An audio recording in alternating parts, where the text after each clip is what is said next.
I'm joking. I'm joking. I'm kidding. I'm just kidding. Okay. Black Myth Wukong was one of the best games I played this year. I just needed a clickbait title and a rage bait title so you guys could click on this video, because who else gonna click on my boring video? You know what I'm saying? So I'm sorry. I'm sorry to mislead you guys like that.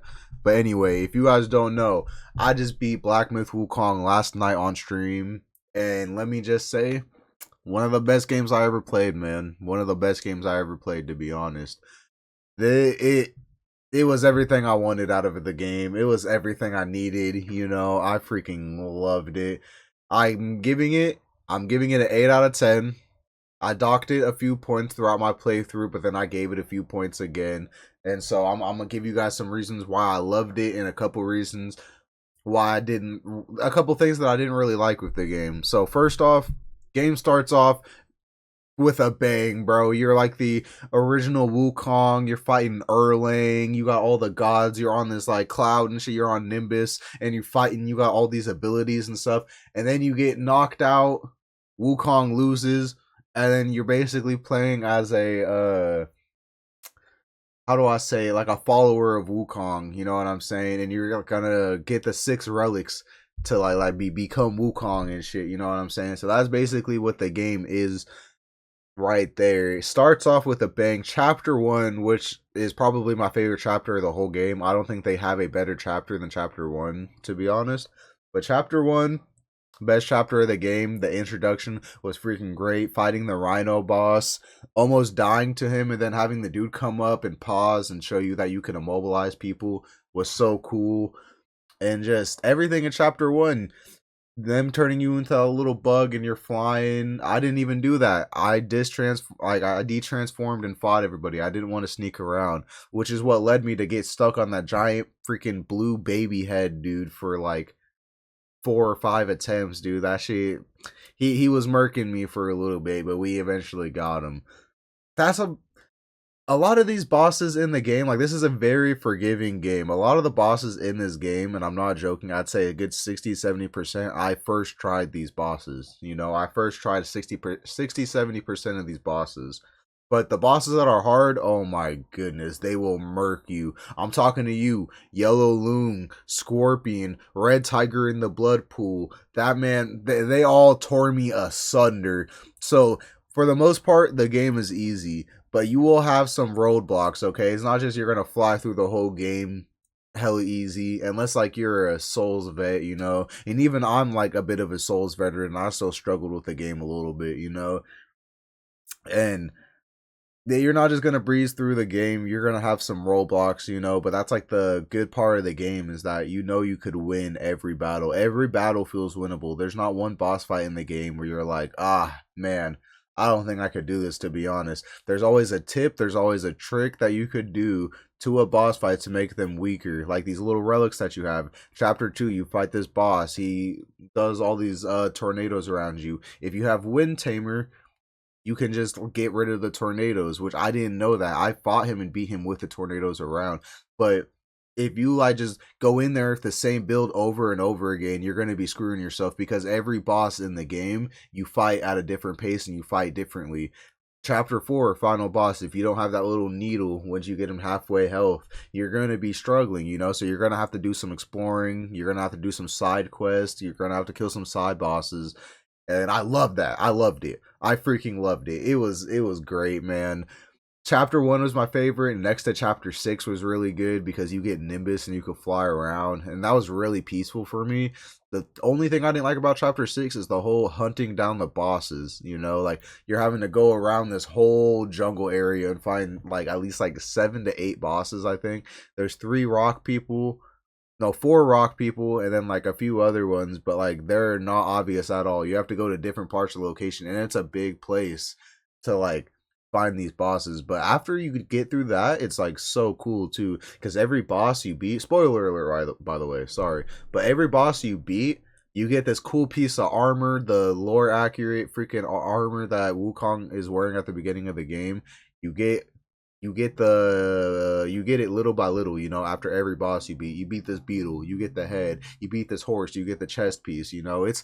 It's dope. I fuck with it a lot. The ending of the game basically just it got me up there because I was at like a 6 or 7 or 10. And let me tell you why. This game has some of the things that I hate in gaming, dude, in 2024 gaming. For one, and this is understandable. I know I've just been spoiled for this. One, long loading screens. My goodness, the loading screens were long with how much traveling you'll be doing in this game, how much fast traveling you'll be doing. The loading screens are too long, to be honest. And then invisible walls. They have two things I hate: long loading screen and invisible walls. These, oh my goodness. You think there's an open area right there. Can I explore it? Nope. Boom, invisible wall. Hey, right when I saw that in chapter 1, I was like, yeah, I'm gonna dock it a point just for that, you know what I'm saying? It might not be that big of a deal for some people, but for me it is. That kind of breaks immersion for me in a video game. Like, I like getting immersed when I'm playing a game and feeling like the character, you know. And when I hit an invisible wall, it reminds me, oh shit, I'm just playing a video game, you know. And it's nothing wrong with that, but it just docked at a point. And then another point that I docked was because there's only a lot of the bosses are cool. There's 80 bosses in the freaking game, but there's like 3 or 4 of them that were kind of getting me mad, to be honest. I'm talking to you, little flying ice dragon or whatever. Wasn't even that hard, but it's a very long boss fight because you could barely hit him. He's always flying in the sky, and when he's at the ground, he's just consistently moving around, you know, so it's hard to hit him. And then literally right after that, the introduction to chapter 3 is so trash. So you have to do all this in the snow area, and then you get captured and put in a prison, and then when you get out of the prison, you gotta fight Captain Wise Voice, which I know he just got nerfed, but I fought him pre-patch. So it's like, he would just have, I don't know, he wasn't too bad, you know what I'm saying? It's just, once again, it's another long boss fight where the boss has so much freaking health, and he's like consistently moving away and stuff, and it's just annoying. And there's a couple more bosses like that in the game. Some of them aren't coming to mind right now, but yeah, there's a couple more of like annoying bosses like that. But yeah, that docked at another point. What docked it another freaking point was when I got to chapter 5 and I noticed they started reskinning enemies and just putting flame versions of them in the freaking game, and I was like, okay, this is a little lazy. But then once I finished chapter 5, that final boss with the music and the move set of that final boss was so cool. I had to give another point back. And then chapter 6 just brought me back in, man. And yeah, I'm just going to say, game was fire. 8 out of 10, almost a 9 out of 10. This was freaking great, to be honest. Like, those were my only things were, like, my problem with the games were, like I said, invisible walls, long loading screens, and some of the boss designs and some of the boss moves were kind of like bullshit, you know what I'm saying? But overall, beautiful game, great game, love the gameplay. I love the final boss, and if you guys have not done the secret boss, you are doing yourself a disservice, bro, because that is the true ending right there. The secret boss is way better than the final boss, in my opinion. Fighting Erlang, he's the only boss. I feel like a couple more bosses should have had this, to be honest, but I understand why they did this. Erlang is the only one who has like a block meter or a stamina bar that you have to deplete, but if you have a tornado, you can mark that stamina bar so fast.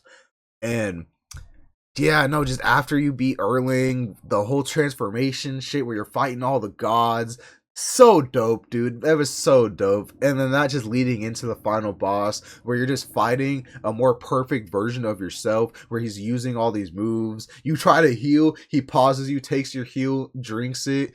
He's using pillar stance against you, all the moves you've been using the whole game. Pausing, shadow step, clones. He uses it all against you. It's one of the best things like a gaming has done in a while, because it's been a while since I played a game where the final boss is you, and I feel like this game does it the best. I know other games have done it before, but I feel like this game does it the best. Final boss was great, everything was goated, man, and I just love this game. If you guys haven't, I fully recommend it. Even if you're not like a Souls-like player or a Souls guy, you know what I'm saying, you'll love this. Like, I have my boy KX, shout out to KX. He does not like Souls games. He doesn't mess with the challenge that a Souls game brings you, you know, and that's understandable. Some people want to just enjoy their games, you know, and they have other things they want to enjoy. He doesn't like Souls games. He loves Black Myth Wukong, and he's the second furthest in my whole group that are playing it right now. We had a whole group, me, Gage, Rad, Elijah, KX, all playing it at the same time, all started around the same time except for Gage. And KX is the second one. Like, he's almost done with the game. I just beat it yesterday. No one else has beat it. Everyone else is either on chapter 3 or 4. KX is on chapter 5, about to be on chapter 6. Like, he actually loves this game, and he's actually very good. He's first tried a good portion of the bosses too. And he's not a Souls guy. He does not like Souls games. So even if you don't like Souls games, I highly recommend this game. This is super good. Action RPG game. It's like God of War, but on crack. It's good. I fuck with it. I fuck with it. 8 out of 10. And that is the end of the video right there. Boom. I'm ending it abruptly right here because we just hit the 10-minute mark. All right. Thank you everyone who made it to the end of this video. I appreciate y'all. Make sure to like, comment, subscribe. I wish I had some outro music. I wish I had something to do a dope outro, but we don't, and we gonna have to live with it. You know what I'm saying? But thank you everyone. It's an unprofessional channel. You know, that's what you guys love about me, right? Hopefully. I hope. Okay. Bye. No. Yeah. Hopefully you guys like me because I'm black. No, sorry. Okay, end the video. Thank you. Like, comment, subscribe.